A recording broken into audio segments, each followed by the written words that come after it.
Hoje o tema é emoções. E eu resolvi trazer esse tema para vocês porque as pesquisas nessa área têm aumentado insistentemente. E eu sou uma seguidora de um dos laboratórios mais importantes na pesquisa da neurociência. E eu recentemente, que é o Andrew Huberman, e eu recentemente vi uma entrevista do Andrew com uma neurocientista psicóloga chamada Lisa Feldman Barrett, que me chamou a atenção enormemente, porque eu caí do pedestal nos conceitos que eu tinha da emoção. E isso começou a fazer muito sentido para mim, porque uma área muito nova, que praticamente são os últimos 5 anos de pesquisa, é a formação do tecido conjuntivo nosso, que liga tudo, absolutamente tudo dentro do nosso corpo, que é chamado fáscia. Quando eu escutei a entrevista da Lisa Feldman, caiu que nem uma luva nesse aprendizado, que é o que eu vou contar para vocês hoje. Eu vou fazer uma outra live, só que dessa vez com uma convidada. A convidada vai falar sobre fáscia. Tenho certeza que vocês nunca ouviram falar disso. Na hora que eu escutei esse nome em inglês pela primeira vez, eu fiquei meio confusa, fiquei me perguntando, mas será que é face? Não, é fáscia.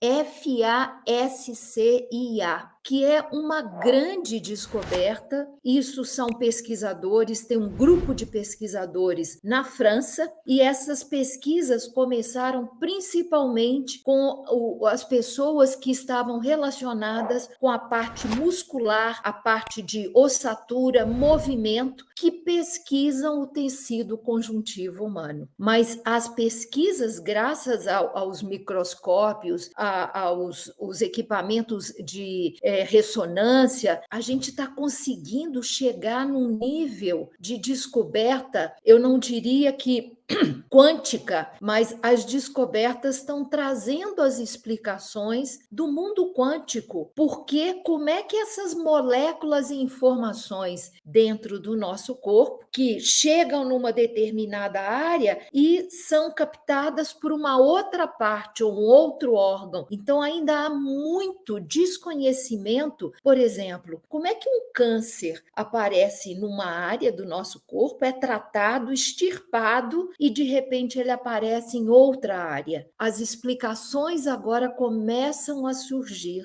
graças a essa pesquisa muito direcionada para a fáscia. E as emoções que eu vou falar hoje com vocês têm a ver com isso. Porque, gente, emoção na nossa vida, a gente sempre imaginou a emoção com face. Tanto que a inteligência artificial está aí se desenvolvendo com os algoritmos, com os app que reconhecem pela nossa face um número X de pontos de reconhecimento que a inteligência artificial identifica, e em função desses pontos, eles conseguem traduzir o nosso humor e a nossa emoção. Só que a Lisa Feldman Barrett está vindo, e eu fui atrás de mais informação sobre ela e descobri uma palestra que ela deu no próprio Google. O Google trouxe a Lisa Feldman para falar sobre o que seria o IA, né, inteligência artificial, e as emoções. Então, vejam, eu trouxe aqui nos meus slides do YouTube, que vocês, infelizmente, não conseguem ver, mas se quiserem depois essa apresentação ficará gravada, é a própria Associação de Psicologia Americana, a APA,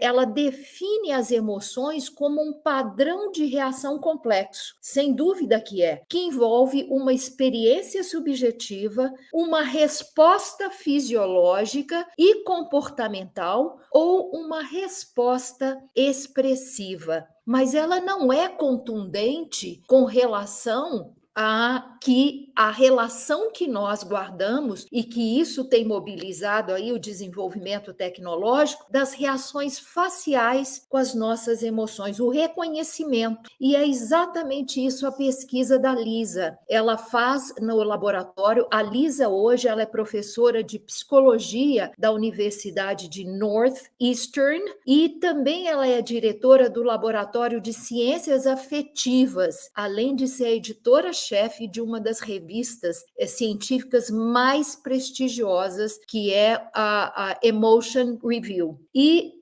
na Emotion Review, ela com mais 3 grandes psicólogos, que são cientistas, fizeram uma revisão bibliográfica de mais de 1.000 artigos sobre emoções para começar a trazer à tona algumas verdades que linhas de pesquisas diferentes assumiram como verdadeiras. E uma delas foi essa relação com a nossa face. E nessa revisão bibliográfica, né, revisão de literatura, a Lisa e os demais cientistas, eles são categóricos em afirmar que a face não expressa necessariamente a nossa emoção. E aí começa a cair o primeiro paradigma, porque a gente sempre identificou pessoas e o nosso olhar que recebe esse estímulo tende a reconhecer se uma pessoa está triste, está raivosa pela sua expressão facial. E a Lisa comprova que essa expressão facial ela é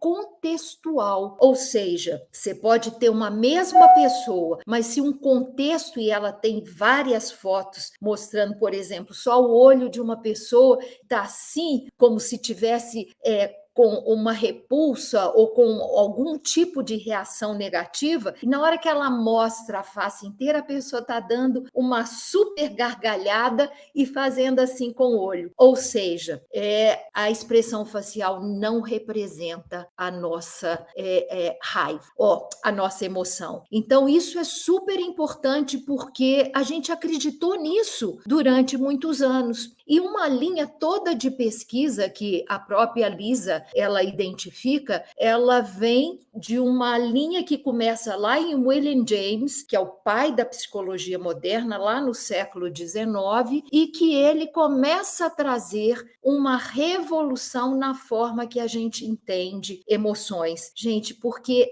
emoções, na própria psicologia, na nossa vida, ela tem uma derivação de mais de 50 anos, porque Darwin, a própria teoria da evolução, ela é baseada nesse conceito, que as emoções, elas estruturaram e as comunidades, e são as comunidades que nos deram a sobrevivência. Então, vejam que nós estamos sedimentados em conhecimentos que agora começam a cair por terra. E a Lisa fala que, na verdade, a gente, quem identifica as nossas emoções, primeiramente elas são sentidas no nosso corpo. E o nosso corpo, através do sistema nervoso autonômico, manda essa nossa informação para o cérebro. Então, vejam que nós temos 2 entradas de informações que abrangem o nosso corpo em primeiro lugar. É o contexto onde eu estou imerso, né? Então, seja luz, ar, poluição, químicas no ar, ruído, isto interfere o nosso corpo. As nossas células,